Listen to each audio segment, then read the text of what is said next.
मैंने क्या फ़ील किया इसमें कि जब लोग एक दूसरे के साथ कुछ, सभी लोग ऐसा नहीं कर रहे थे, कुछ लोग थे ऐसे जो जिनका मतलब जो कि थोड़ा सा अगर कहे संवेदना कहे तो उसकी कमी नज़र आई मुझे। मैं इस चीज़ पे बहुत स्ट्रांगली बिलीव करती हूँ।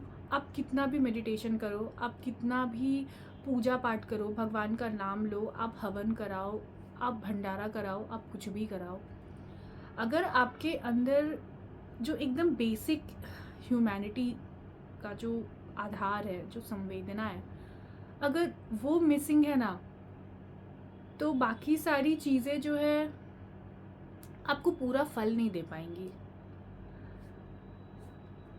संवेदना होना और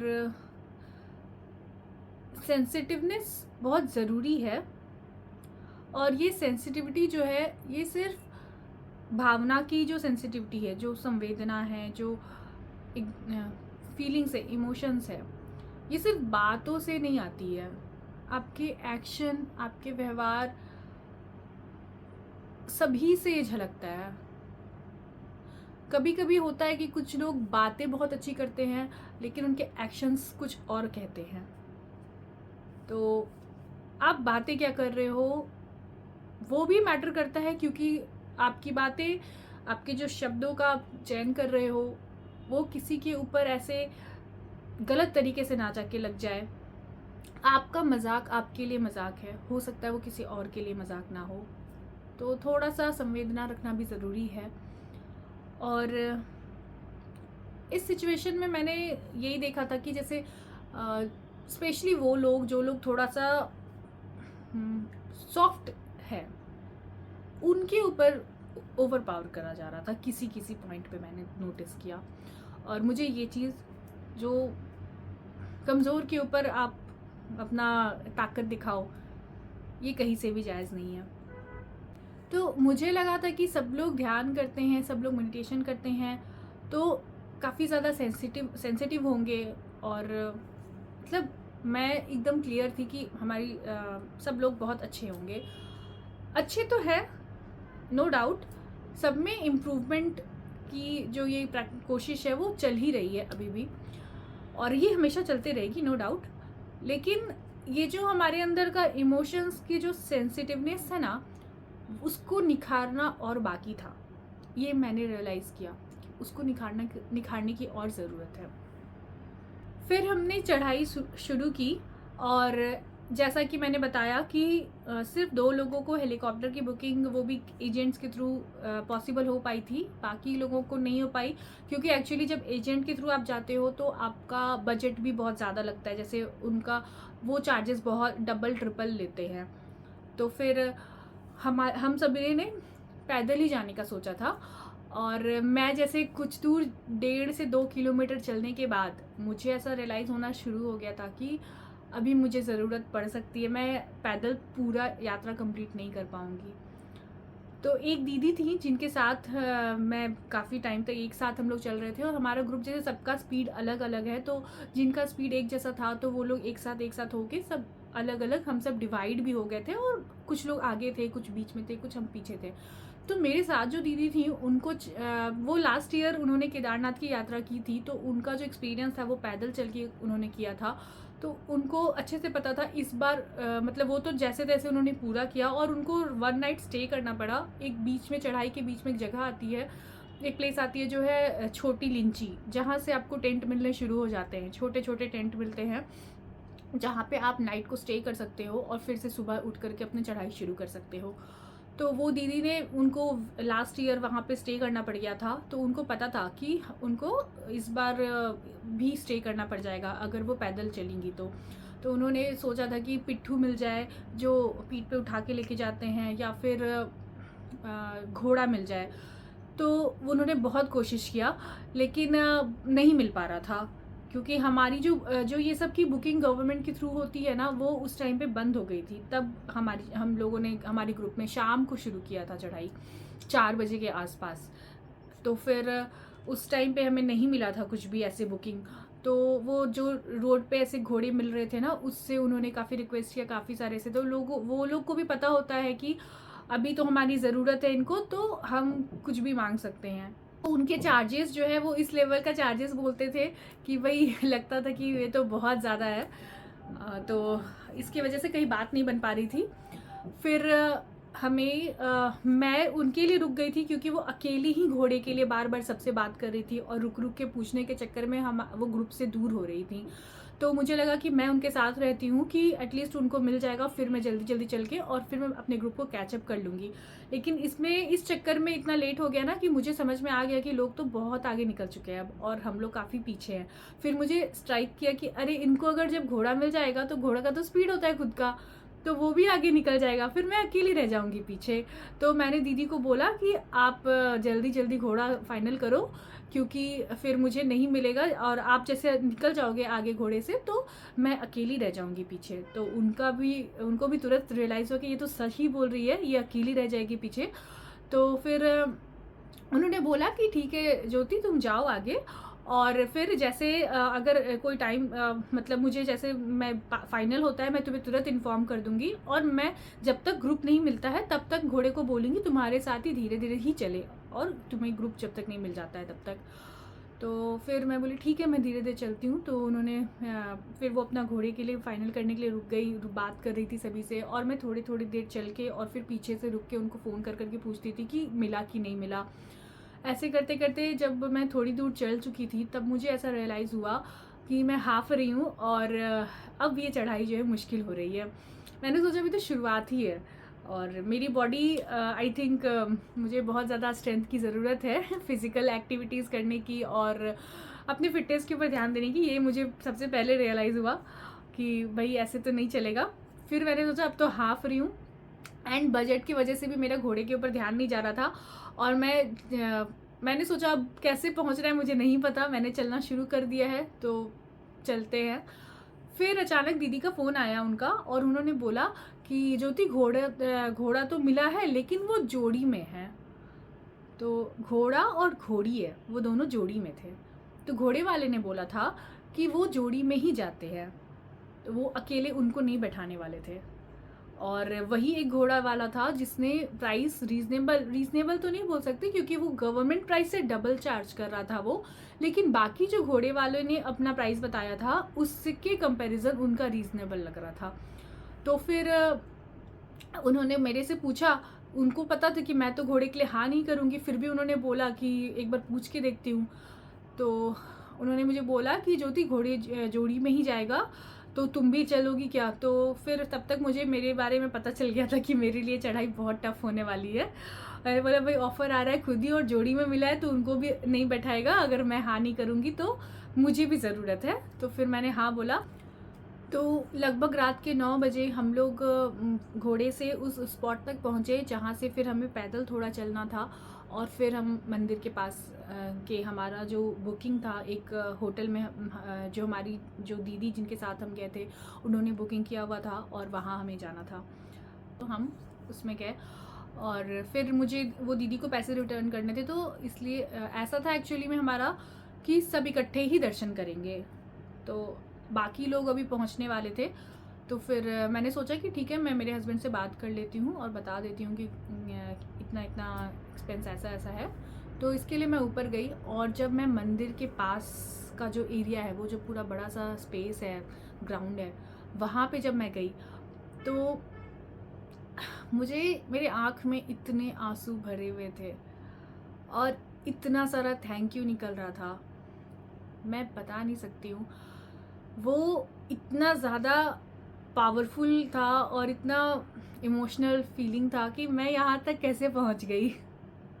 वैसे भगवान ने मेरे जैसे साधारण इंसान को यहाँ तक पहुँचाया, मतलब मुझे ऐसी फीलिंग आ रही थी कि क्योंकि मैंने कभी सोचा नहीं था, और सच में वो उनको ही बुलाना था और ये उनकी ही तैयारी थी। मैं तो चल कर आने वाली थी, और कैसे कैसे घोड़े जोड़ी में मिले और मुझे घोड़े पे बिठाया और मैं वहाँ तक पहुँची। और सबसे पहले पहुँचने वाले हेलीकॉप्टर वाले तो 2 लोग जो थे पहले से थे, वो दीदी और एक और फ्रेंड थी हमारी, एंड उनके अलावा जो पहले लोग हम लोग पहुँचे हम दोनों लोग ही थे, जो मैं और वो जो दीदी हैं जिनके साथ मैं निकली थी हम दोनों पहुँचे थे। तो फिर मुझे बहुत बहुत मेरे अंदर से थैंक यू निकल रहा था और बहुत ज़्यादा सुकून मिल रहा था कि मतलब फाइनली मैं यहाँ तक पहुँच गई। मतलब ये अचानक से एक बात आया कि हाँ, केदारनाथ चलना हो सकता है, और वो वहाँ से लेके अभी यहाँ चौखट तक पहुँचना बहुत बड़ी बात है। और इस पूरे प्रोसेस में मेरे हस्बैंड जो है, उनका बहुत बड़ा रोल है। उनको भगवान ने ज़रिया बनाया कि मुझे पूरी तरह से फिनेंस करने का। और फिर मेरे मेरे सोलो ट्रिप, जो कि फर्स्ट सोलो ट्रिप है, क्योंकि किसी भी इंसान को आपका फैमिली जो है मेंबर जो है वो डरता तो है ही आपको अकेले भेजने पे कहीं पे भी, चाहे वो आपके हस्बैंड हो या आपके पेरेंट हो, डर तो सभी को लगता है। तो फिर भी ये करेज दिखाना कि नहीं ठीक है तुम जाओ, ये बहुत बड़ी बात है। और सिर्फ करेज ही नहीं दिखाना, उसके साथ साथ उन्होंने हर एक मोमेंट पे ध्यान रखा। और उन्होंने बीच बीच में जैसे फ़ोन करके पूछा था, और उनको पता चल गया था कि हाँ भाई ये हाँ फ्री है तो उन्होंने सोचा नहीं अभी ज़्यादा फ़ोन नहीं करना है, कि शांति से अपना कर ले। तो काफ़ी ध्यान रखा, ऐसा नहीं है कि बार बार जैसे कोई बार बार फ़ोन करके टोक रहा है, ये सारे डिस्टर्बेंसेस नहीं थे बिल्कुल भी। तो बहुत सुकून से मैं वहाँ तक पहुँची। फिर मैंने मेरे हस्बैंड को वीडियो कॉल करके सब दिखाया, और मैं बहुत रो रही थी और उनको बहुत थैंक यू बोल रही थी कि मतलब उनके वजह से मैं यहाँ तक पहुँची हूँ। एंड एक्चुअली उनके साथ साथ जो वो दीदी हैं जिन्होंने ये ट्रिप पूरा प्लान किया, और मेरे जो भी लोग हैं हमारे मेडिटेशन ग्रुप के, जो भी हम सब एक साथ जा रहे थे, I am thankful to everyone. और सबसे ज़्यादा तो भगवान केदार जी के, कि उन्होंने ये लीला जो रची है। अभी आगे की लीला आपको बतानी बाकी है, ये तो यहाँ तक की स्टोरी, अभी ट्रेलर, ये तो ट्रेलर है, अभी पूरी पिक्चर बाकी है। तो मैं ऐसे वहाँ पर पहुँची और फिर थैंक यू बोला, उनको बताया कि हाँ ऐसा ऐसा खर्चा है, अभी घोड़े से ही जाना है ये सब। तो फिर उन्होंने बोला ठीक है देखते हैं। एंड फिर मैं वापस आ गई रूम पे, और वहाँ हमने देखा कि अभी तक कोई नहीं आया है, और काफ़ी सारे लोगों के फ़ोन भी आ रहे हैं। तो बहुत जैसे ये जर्नी इतनी डिफ़िकल्ट थी, ये चढ़ाई इतनी डिफ़िकल्ट है ना, कि कोई इंसान फ्रस्ट्रेट हो सकता है अगर आप किसी के साथ जा रहे हो और आपकी स्पीड बहुत ज़्यादा है, सामने वाले की स्पीड कम है। तो वहाँ पे जिसकी ज़्यादा स्पीड है, जिसको लग रहा है कि भाई अब इसके साथ मेरा स्लो हो रहा है, तो अभी सबको दर्शन करने भी हैं, तो थोड़ी फ्रस्ट्रेशंस वाले हो रहे थे, तबीयत भी बिगड़ता है, तो सारा चीज़ ध्यान रखना पड़ता है इस रास्ते में। एंड यहीं पे हमारी सबसे बड़ी टेस्ट होती है। तो आई थिंक सभी के टेस्ट हो रहे थे, जो हम सभी के टेस्ट हुए हैं। और किसी का एंगर इशू है तो उसके एंगर के ऊपर टेस्ट हुआ है, किसी के अंदर पेशेंस कम है तो उसके पेशेंस के ऊपर टेस्ट हुआ है। मतलब कोई बहुत ज़्यादा बोलता है तो उसका उस तरीके से टेस्ट लिया गया है। एंड ऐसे करते करते फिर क्या हुआ कि कई सारे जो हमारे ग्रुप के मेंबर्स थे, उनमें से 2 लोग और हमारे पास वहाँ पहुँचे, जो मतलब भाई हैट्स ऑफ टू देम। वो पैदल ही चल करके उन्होंने अपनी पूरी यात्रा की थी, और लास्ट के जब 2 किलोमीटर बाकी थे ना, तब वो भी काफ़ी हारने वाली स्थिति में आ गए थे। फिर उन्होंने दीदी को फ़ोन किया, एंड दीदी ने बहुत मोटिवेट किया उनको। एंड उसके बाद फिर वो लोगों ने फिर हिम्मत करके और वो 2 किलोमीटर के जो बचे हुए डिस्टेंस था उसको भी कवर किया, एंड वो दोनों पहुँचे। उन दोनों को पहुँचते पहुँचते 12 बज गया था, और तब तक हम लोग यहाँ पे थोड़ा रेस्ट भी कर लिए थे। हम लोग जो पहले से 4 लोग इकट्ठे हुए थे, एंड जो बाकी के जो ये 5 लोग बच गए, उन्होंने छोटी लिंची में टेंट लेकर के फिर रेस्ट किया था। एंड उन्होंने फिर सुबह में डिसाइड किया कि सुबह में फिर से चढ़ाई शुरू करेंगे। तो हमारी जो 11 जनों की ये जो पूरी टीम थी, उसमें से हमने 6 लोग ही रात को, पूर्णिमा का रात था वो, और हमने पूर्णिमा के रात को हमें गर्भगृह का दर्शन मतलब हमें मिला। उसके लिए हमने पर्ची कटाई थी 1100 रुपये की, और फिर हमने दर्शन किए और अच्छे से प्रणाम किया। मतलब अभी दर्शन के बारे में मैं क्या बताऊँ, मैं ऐसे देख रही थी ना, भोले बाबा के जो वो जो उनका, जैसे हर जगह हम शिवलिंग जैसा देखते हैं, वैसा शिवलिंग केदारनाथ में नहीं है, आप सभी जानते हैं। तो इसकी स्टोरी भी मुझे बहुत बाद में, मतलब जाने के पहले मैंने इसके ऊपर पूरा देखा था कि क्या स्टोरी है एक्चुअली। मैं जैसे पहली बार गई और मैं उनको ऐसे स्ट्रेंज देख रही थी ना, जैसे छोटा बच्चा ना कुछ नया चीज़ देखता है। और मैं एकदम ऐसे सोच रही थी कि ये मैं यहाँ तक पहुँच गई, मतलब मुझे लग रहा है मैं यहाँ पे हूँ, ये मेरे सामने है, साक्षात मैं इनके दर्शन कर रही हूँ। मैं बहुत सरप्राइज्ड थी, और क्या मांगना है, क्या बोलना है, सब कुछ एक बार के लिए दिमाग से निकल गया था। और फिर सबसे पहले तो थैंक यू ही निकला कि भाई बहुत बहुत धन्यवाद, कि मतलब इस लायक समझा कि आपके पास बुलाया, ये बहुत बहुत थैंक यू निकला। और फिर जो पूजा था वो सब हमने किया, बहुत अच्छे से दर्शन हुए हमारे, और पूर्णिमा का रात था और रात को हमें दर्शन भी मिले और भीड़ भी कम थी, तो सब कुछ बहुत अच्छे से हुआ। जो कि जैसा कि हमने वीडियो में बहुत सारे देखा था कि बहुत लोगों को बहुत स्ट्रगल करना पड़ा, तो भगवान की दया से वो स्ट्रगल नहीं करना पड़ा वहाँ पे उस मंदिर में। जैसे लाइनें हमें नहीं मिली, बहुत लंबी लंबी लाइन लगती हैं, तो हमें उस टाइम पे नहीं मिली और हमने अच्छे से दर्शन किया।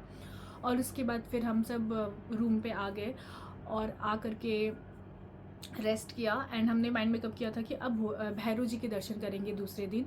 तो हमारा दर्शन तो हो गया था मंदिर का, तो सुबह में हमने भैरव जी के दर्शन के लिए अपना माइंड मेकअप किया था कि हम जाएंगे।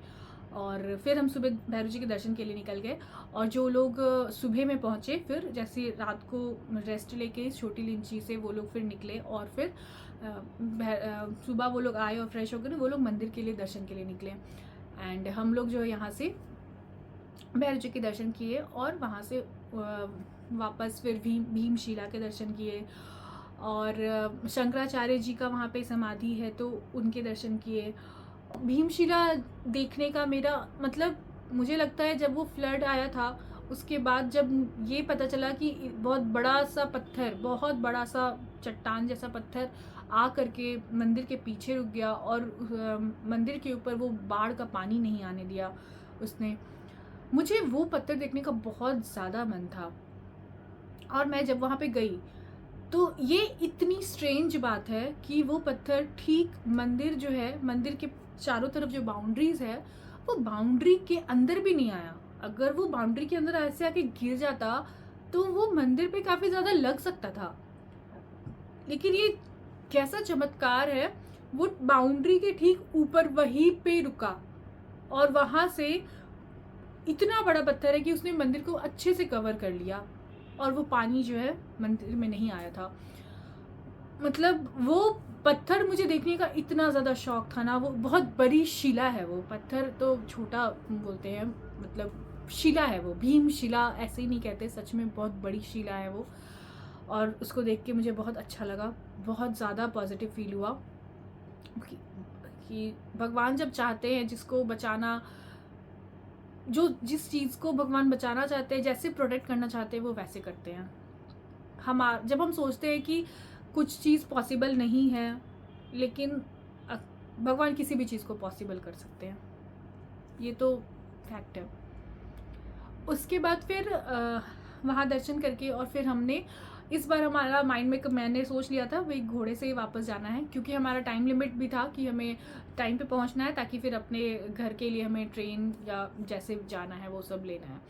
तो इसलिए फिर हमने गवर्नमेंट का जो वहाँ पे सेंटर है टिकट का, वहाँ से हमने बुकिंग की और हम घोड़े के साथ उतरने के लिए रेडी हो गए। टिकट ली थी इस बार गवर्नमेंट साइड से, तो हमें थोड़ा बजट में सही से मिल गया, जो 3300 था घोड़े से उतरने का, और आने के समय में 6000 लग गया था घोड़े से, एक घोड़े का हमें चढ़ने के लिए। और इसके बीच में वो लोग 1 घंटे का गैप भी देते हैं, ब्रेक लेते हैं, नहीं ½ एन आवर का ब्रेक लेते हैं, एंड हमने बीच में ब्रेक लिया और फिर किया। बट घोड़ा जो है थोड़ा रिस्की है, थोड़ा नहीं, आई थिंक बहुत ज़्यादा रिस्की है, स्पेशली जब आप रिटर्न हो रहे हो, तो घोड़ा तो अवॉइड करना चाहिए रिटर्न होने में।